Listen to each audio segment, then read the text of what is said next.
¿Qué tal? Bienvenidos a Explora, un programa del Ministerio de Educación. La idea es convocar a prestigiosos investigadores de la Argentina para abordar, para acercarnos a los grandes temas de la ciencia contemporánea. Hoy vamos a explorar el ciclo del agua.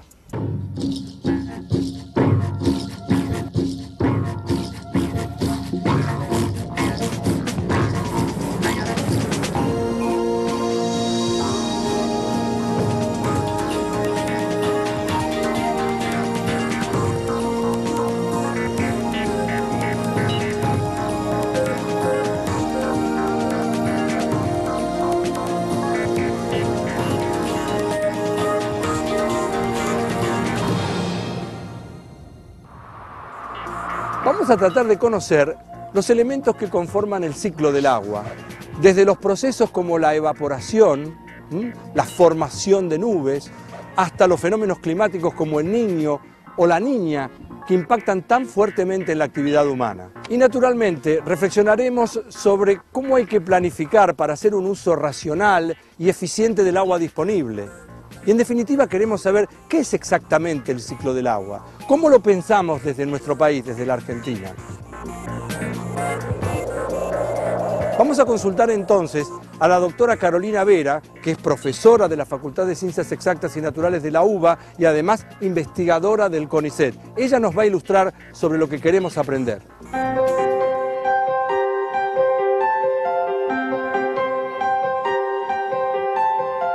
Para entender el ciclo del agua hay que saber que el agua que se encuentra en el sistema formado por la Tierra y la atmósfera es siempre la misma. Lo que cambia son los estados del agua, que pueden ser sólidos, líquido o gaseoso, que se encuentran contenidas en los océanos, los ríos, los suelos, el aire. Entonces se denomina el agua o ciclo hidrológico al proceso mediante el cual el agua se transfiere de los océanos a la atmósfera y luego vuelve al mar.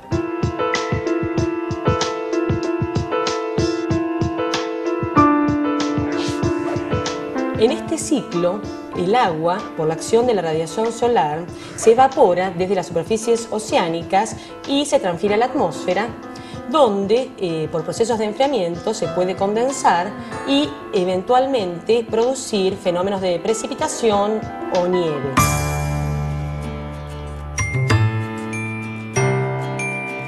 Parte de la precipitación vuelve a evaporarse, retorna a la atmósfera. Otra parte es absorbida por el suelo y va a formar parte del agua subterránea, y otra parte se escurre a través de los ríos y arroyos y eventualmente vuelve hacia los océanos.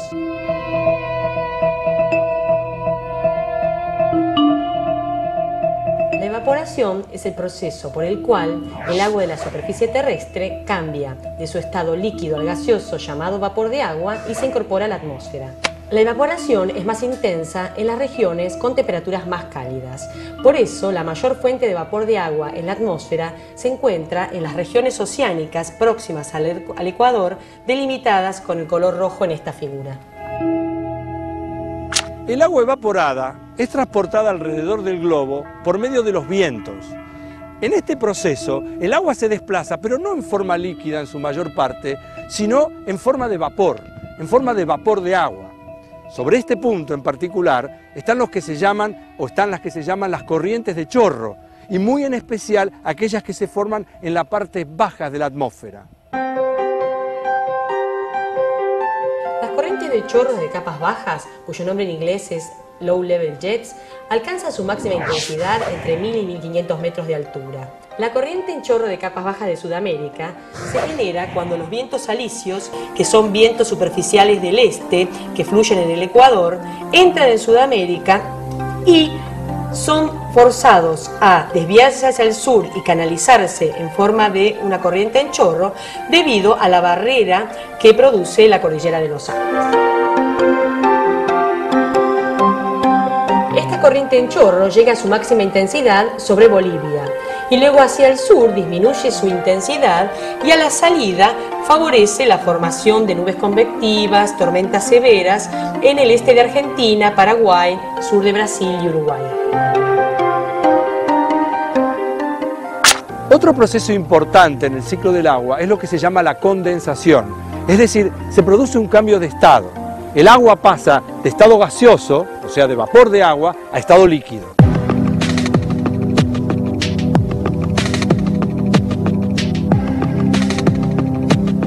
Teniendo en cuenta que la temperatura de la atmósfera disminuye con la altura, el proceso de condensación ocurre cuando el aire caliente asciende, se enfría y disminuye su capacidad de almacenar vapor de agua. Por lo tanto, el vapor de agua en exceso condensa y forma gotas de nubes que, cuando se tornen lo suficientemente grandes y pesadas, pueden precipitar en forma de lluvia.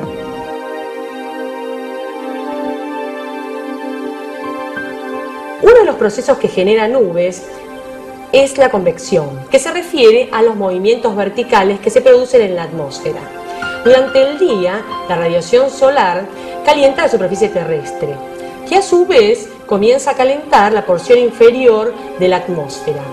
Ese aire entonces se torna menos denso y comienza a ascender.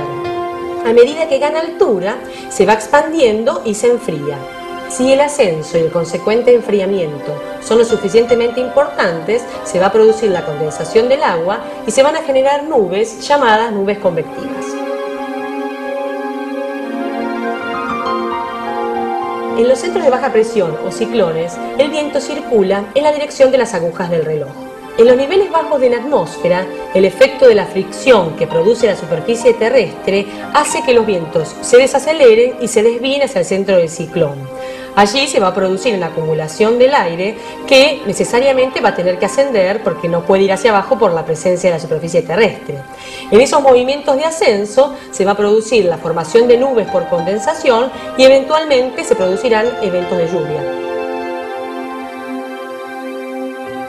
Los frentes son los límites entre masas de aire cálidas y masas de aire más frías. En el caso de los frentes fríos, las masas de aire más fresco y densos avanzan y promueven el ascenso de las masas de aire más cálidas y húmedas que se encuentran adelante. En este ascenso se puede producir condensación y posiblemente lluvias. En el caso de los frentes fríos, el ascenso puede ser muy vigoroso y dar lugar a chaparrones aislados y a tormentas eléctricas.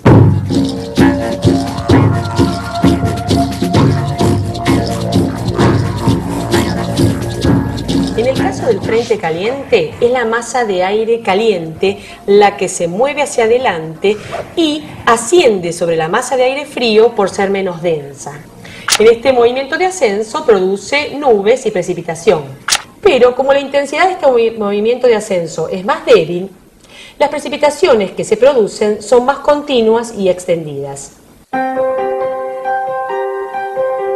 Los movimientos de ascenso necesarios para la formación de nubes pueden producirse también en presencias de cadenas montañosas.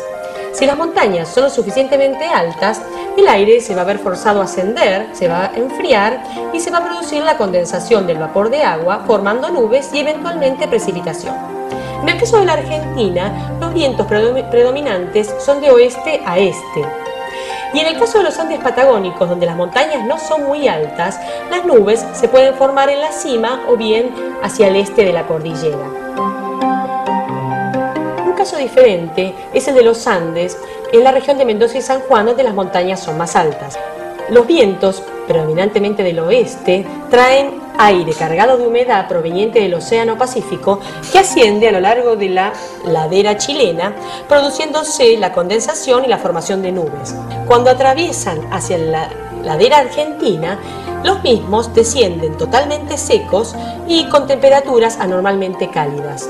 Este fenómeno típico del invierno se lo conoce como fenómeno del viento sonda, que puede elevar las temperaturas a más de 20 grados.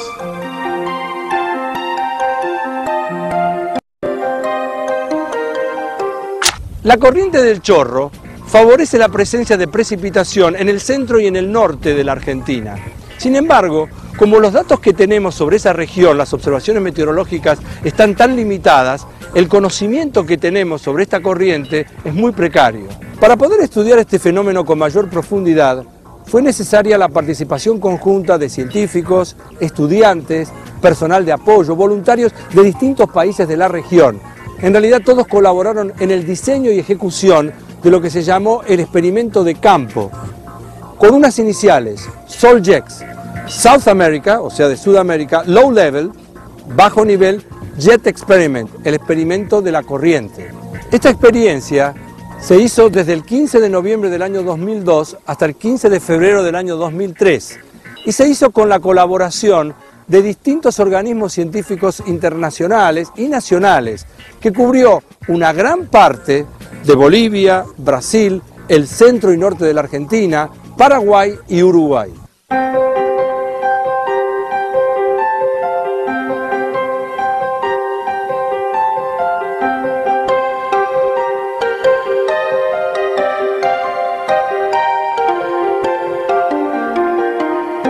Para llevar a cabo el experimento SALJEX, South American Low Level Jet Experiment, se realizó con la finalidad de conocer la estructura tridimensional de la corriente en chorro y de los sistemas de precipitación asociados.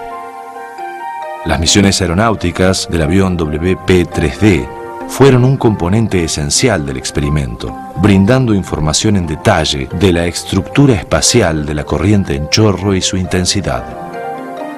Este avión se utiliza generalmente para monitorear los huracanes que se desarrollan en el Caribe y es conocido como el avión cazahuracanes.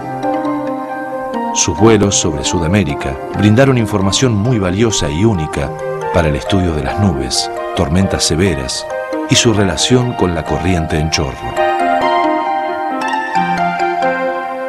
En el próximo bloque vamos a hablar de un fenómeno climático que en las últimas décadas impactó fuertemente en el medio ambiente. Me estoy refiriendo al fenómeno del Niño. Y además vamos a analizar las consecuencias que trajo sobre distintas zonas de nuestro país.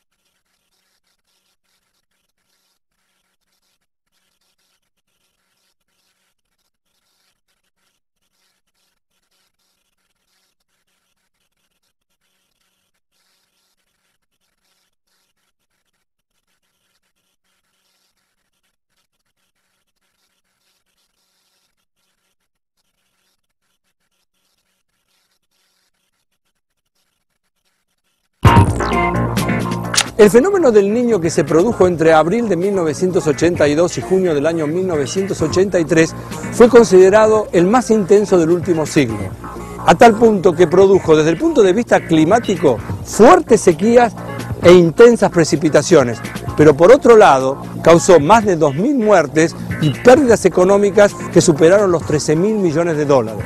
En la Argentina solamente más de 250.000 personas tuvieron que ser evacuadas y más de 7 millones de hectáreas quedaron inundadas desde la provincia de Buenos Aires yendo hacia el norte hasta llegar a Formosa. El evento que se produjo desde abril del año 97 hasta mayo del año 98 también trajo consecuencias globales devastadoras.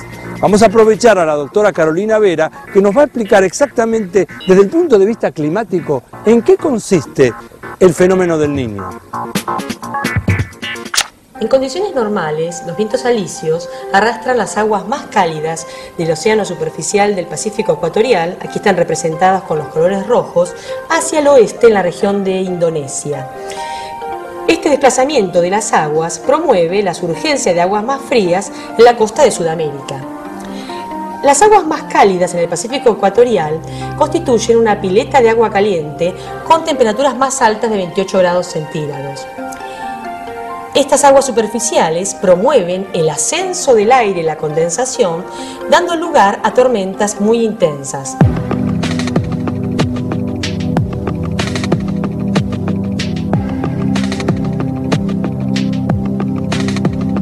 Los vigorosos movimientos de ascenso que se producen sobre las tormentas intensas promueven vientos hacia el este en la altura, vientos descendentes sobre la costa de Sudamérica y refuerzan los vientos superficiales del este, contribuyendo a mantener las aguas cálidas en el Pacífico ecuatorial.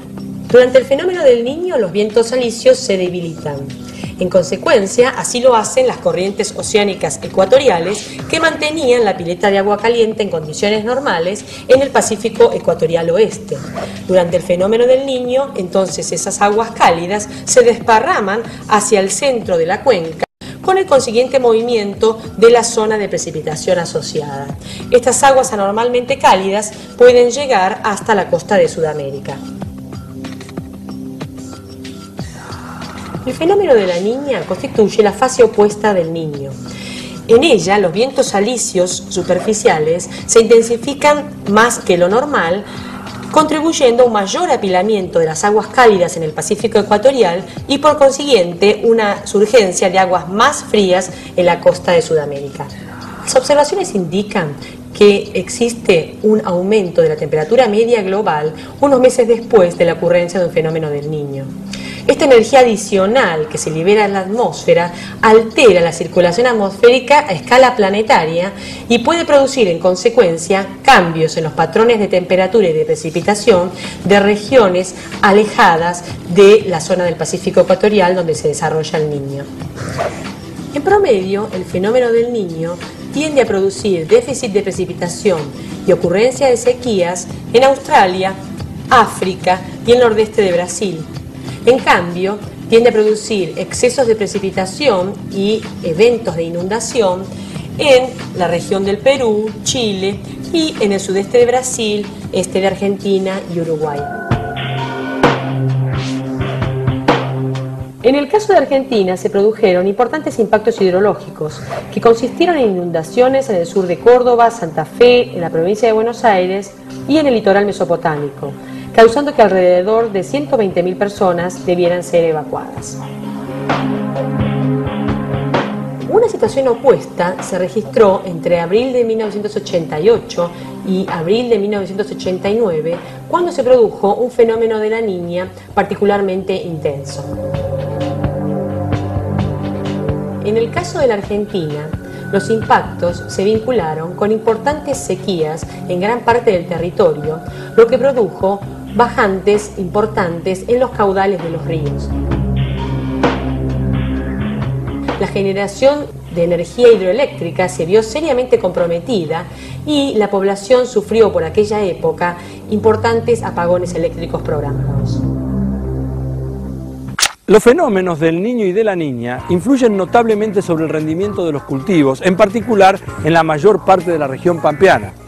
Naturalmente, es razonable imaginarse que una de las principales preocupaciones de los productores de la zona es la variabilidad del clima. Poder anticipar lo que va a suceder con el clima en un determinado periodo ayudaría enormemente al desarrollo de la actividad agropecuaria. Y por eso es que fuimos a consultar a la doctora Graciela Maigrín. Ella trabaja en el INTA, en el Instituto Nacional de Tecnología Agropecuaria. Y esto es lo que tiene para decirnos.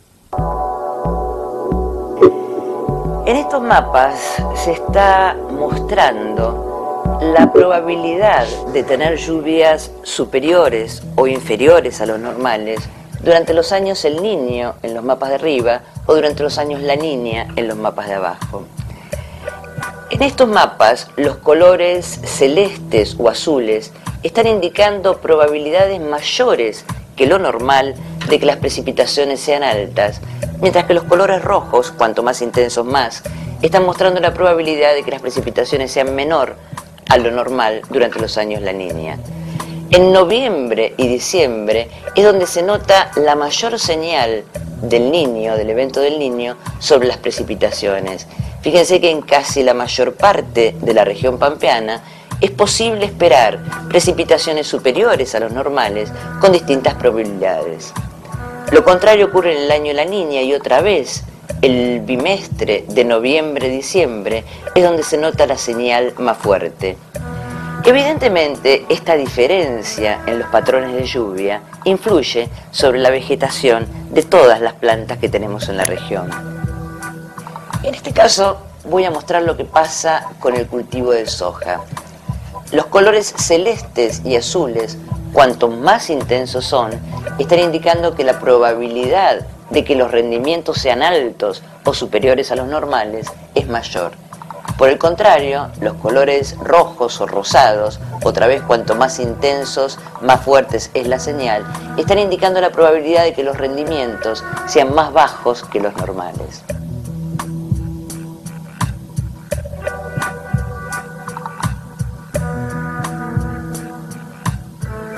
¿Es posible predecir cuándo va a suceder un fenómeno del Niño? ¿Es posible anticipar el tipo de impacto que va a tener? Aunque parezca curioso, la respuesta es sí. El fenómeno del Niño del año 1997 pudo ser predicho con 6 meses de anticipación.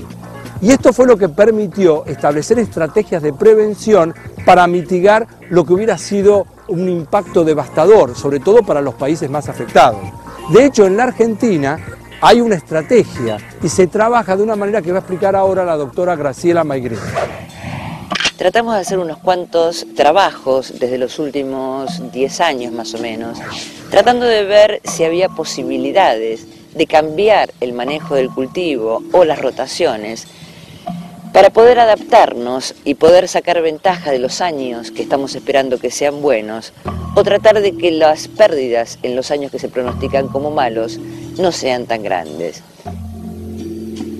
Por ejemplo, la rotación ideal de cultivos varía según el año sea el niño o la niña y esperemos más o menos precipitaciones. Otra cosa que es importante es la cantidad de fertilizantes y la fecha de siembra. Normalmente en los años que son buenos o relacionados también con el niño, que esperamos buena cantidad de precipitaciones, es conveniente sembrar más temprano y aplicar mayor cantidad de fertilizantes para apuntar a tener un rendimiento realmente elevado, ya que las condiciones climáticas podrían permitirlo.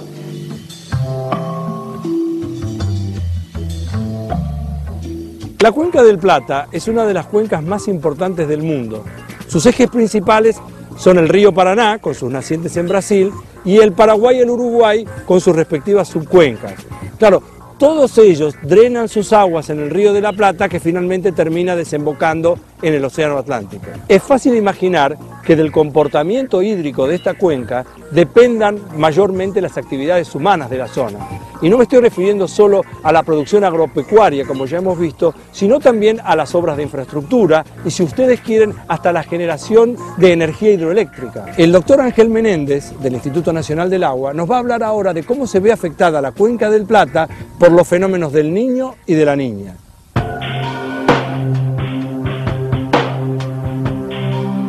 Los extremos hídricos, exceso, defecto, están asociados a los fenómenos del niño y de la niña. Y en realidad es lo que más se puede sentir desde el punto de vista de la propia sociedad. El niño asociado a los excesos, mucha agua, inundaciones. La niña asociado a lo que es el déficit, escasez de agua. El fenómeno del Niño en la Cuenca del Plata se manifiesta entonces en exceso hídrico. El exceso hídrico trae aparejado algunos problemas muy concretos. Uno es el de las inundaciones, con distintas escalas, pueden ser más lentas, más rápidas, y el otro problema es el de la infraestructura, sobre todo la infraestructura vial, que se ve sometida a una solicitación para el que no necesariamente fue diseñada. Por su parte, el déficit hídrico, asociado en la Cuenca del Plata al fenómeno de la Niña, repercute muchas veces en lo que es la generación hidroeléctrica. Hay menos volumen para turbinar, menos capacidad de generación. Y por otro lado, en lo que puede ser la provisión de agua para consumo debido a la escasez del líquido. En este viaje de exploración que iniciamos hoy, pudimos conocer algunos de los factores que intervienen en lo que se llama el ciclo del agua y sus principales consecuencias. Repasamos también fenómenos climáticos como los del Niño y de la Niña, su génesis, los métodos de predicción y hasta el impacto que producen en el medio ambiente y en el desarrollo y la producción en distintas zonas de la Argentina. Gracias por acompañarnos. Esto es Explora, un programa del Ministerio de Educación de la Nación.